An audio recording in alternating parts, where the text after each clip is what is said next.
Have you ever wondered why you often feel tired and stressed? Even though you wake up recharged and well-intentioned, after a few hours you return to being exhausted and lacking energy. This is because there are important causes, such as specific habits, which take away your inner strength and concentration.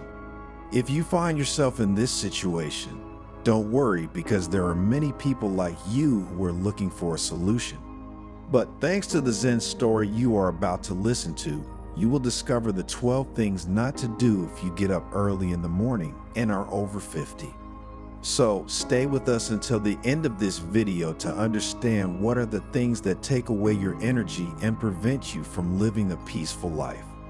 You will also learn how to transform your awakening into a true ritual of awareness that will give you the inner peace you have dreamed of so much.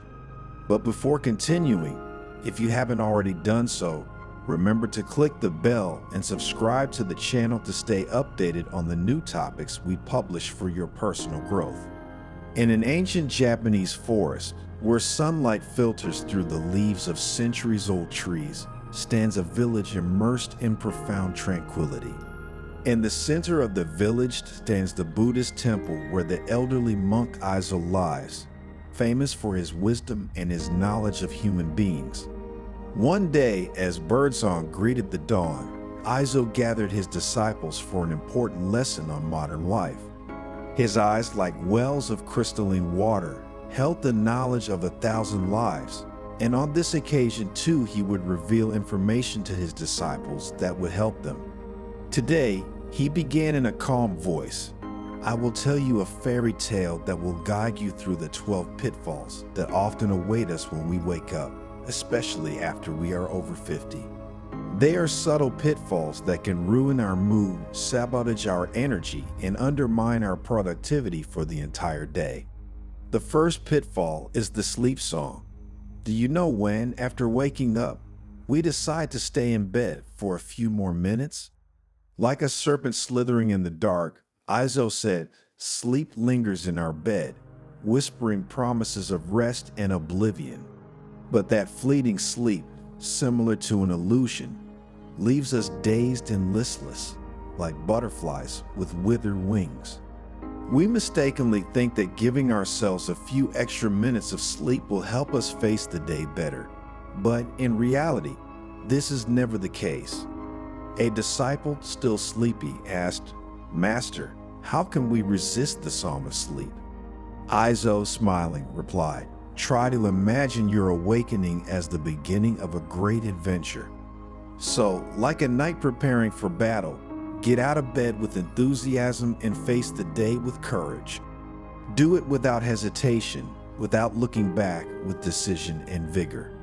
After just a few minutes, you will understand that you have made the best choice." While the disciples listened carefully to the monk's words, Aizo moved on to the second trap to avoid, the smartphone. A whirlwind of notifications, messages, and social networks captures all of you like a spider weaving its web. The sage continued. The digital world can wait. The early morning is a sacred moment dedicated to connecting with ourselves and the world around us. Avoid picking up your smartphone as soon as you wake up. Dedicate yourself to your healthiest rituals: movement, breakfast, meditation. One disciple, staring blankly at her phone, muttered, "Master, how can I resist the temptation to check my phone?" Aizo looked at her kindly, then looking everyone in the eyes, he added, "Think of your smartphone as a digital monster that wants to devour your time and energy. Turn it off and dedicate yourself to something more valuable, like meditation or reading. Can the world, and those who write to you, wait at least 30 minutes longer?" While the disciples meditated on his words, the monk continued his lesson by talking about the negative habit of staying in bed even if we are awake. The bed is a cozy nest, but it is not our natural habitat, Aizo explained. As soon as you wake up, stretch your legs, stretch your muscles, and greet the new day with enthusiasm. A disciple, accustomed to lazing in bed for an hour before getting up, objected, "Master, it is so warm under the covers." It is relaxing to stay there for a while before getting up. Izo laughed affectionately. Think of your bed as a gilded cage that imprisons you. Would you like to stay locked up in it forever? Get out of this cage and embrace the new day. It will give you freedom and many new experiences and opportunities for growth. Another thing Izo talked about is the unhealthy habit of not drinking water before having breakfast or starting work. Our body, after hours of sleep, is like a barren desert that needs water, Izo stated. Drinking a couple of glasses of water when you wake up helps reactivate the metabolism, eliminates toxins, and gives energy and mental clarity.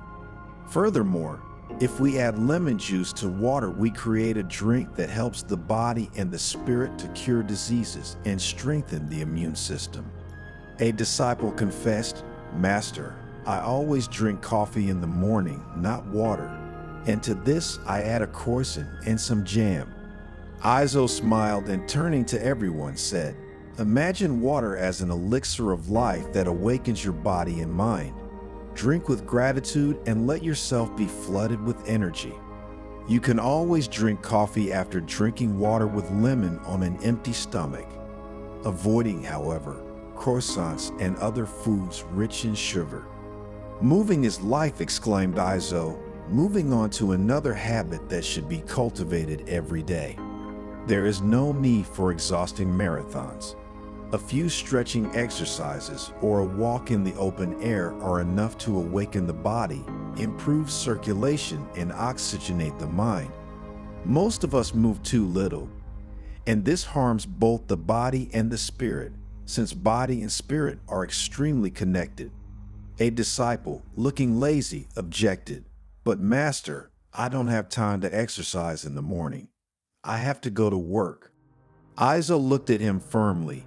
Think of exercise as an investment in your health and well-being. Dedicate a few minutes a day to this practice, and you will live longer and healthier. Continuing with the lesson, Izo spoke about caffeine. It is a precious ally for our body, but if taken too early, it can interfere with the natural production of cortisol, the hormone that regulates our circadian rhythm. Remember that balance is essential in all things we do. Therefore, drink coffee, but without exaggerating with the quantities. And above all, wait until at least 10 in the morning to sip your cup of coffee, savoring its taste and benefits. Until that time, let the body purify and regenerate. Thanks also to the water drunk on an empty stomach, which we have already talked about. One disciple, a coffee lover, pointed out that it is difficult to start the day without a dose of caffeine. Izo smiled understandingly. Think of coffee as a powerful sword that must be used at the right time. Wait until your body is ready and then enjoy your coffee mindfully. Another important habit to carry on, according to Izo's wisdom, is to immediately open the bedroom windows. Sunlight is a powerful natural antidepressant, the monk stated. Opening the curtains and letting yourself be flooded by the morning rays helps regulate the biological clock, improves mood, and gives energy. The sunlight is like a warm hug that awakens you and gives you life. Open your windows and let yourself be flooded by its energy. While the disciples took notes and discussed among themselves the things they had learned up to that point, Izo paused so that everyone could reflect. A hot bath can be relaxing, but in the morning it can put your body and mind to sleep, he continued. Opt for a fresh and vigorous shower, which will give you vitality and concentration. A disciple, a lover of hot baths, said sympathetically, "Master, I can't do without my hot morning bath. It relaxes me and gives me a very sweet scented embrace." Izo laughed affectionately. Think of a cool shower as an energizing dip that wakes you up and prepares you for the day. Let the cold water give you strength and vitality. And in the evening, when there are just a few minutes left before going to bed, treat yourself to a warm and scented bath. In the morning, you have to be alert and active. In the evening, you can relax. After leaving the disciples laughing and joking about the story of the hot bath, Isa went on to talk about intuition and the bad habit of not listening to it enough. The first part of the day is ideal for connecting with your inner self, he said. Take a few minutes in silence to listen to the voice of your intuition. What are your priorities? What goals do you want to achieve today? A disciple, looking confused, asked, "Master, how can we listen to our intuition?" Isa looked at him kindly. Close your eyes and focus on your breathing for a few minutes. Listen to the silent voice that speaks to you from the depths of your heart. Intuition will guide you towards the realization of your dreams. Giving in to distractions is another mistake many of us make, and Izo talked about it, trying to make everyone understand its importance. The fast-paced world around us is full of stimuli that can easily distract us from our goals, he explained. Dedicate a few minutes to visualizing your dreams and aspirations. Mental clarity will guide you towards a day full of satisfaction. Neglecting gratitude is another serious mistake that many make. Gratitude is a precious flower that blooms in the garden of our heart, Izo stated. So, in the morning, take a few minutes to express gratitude for the small and big things that make your life special. A disciple, with a gloomy expression, asked, "How can I be grateful when I have so many things to worry about?" Izo looked at him with pity. Then, addressing everyone, he said, "Focus on the little things that bring you joy. A cup of hot tea, the singing of birds, the smile of a loved one. Gratitude will give you joy and serenity, like a ray of sunshine that illuminates a dark day. And along with gratitude, remember not to neglect compassion either, which is a balm that soothes the wounds of the soul," Izo explained. In the morning, take a moment for yourself with kindness and understanding. Accept your limitations and imperfections as a friend welcomes another friend. You see, my dears, we all make mistakes. No one is perfect. Compassion means accepting yourself with all your frailties, without judging yourself. Be kind to yourself, like a gardener takes care of his flowers until he sees them grow and become large and colorful.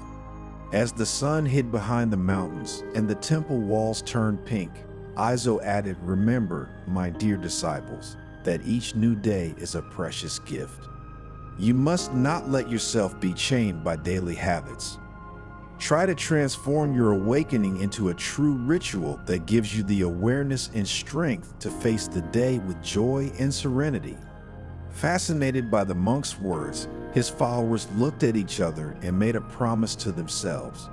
From that day on, they would pay much more attention to the minutes immediately after waking up. But in the end, what does this Zen story teach us? It teaches us that the way we start the day can profoundly influence the rest of our time. If we wake up stressed, with anxiety and negativity, this psychophysical state will most likely accompany us throughout the day. Therefore, it is clear that if we start the day with awareness, joy, and serenity, we will be able to create the ideal conditions for living a fulfilling day.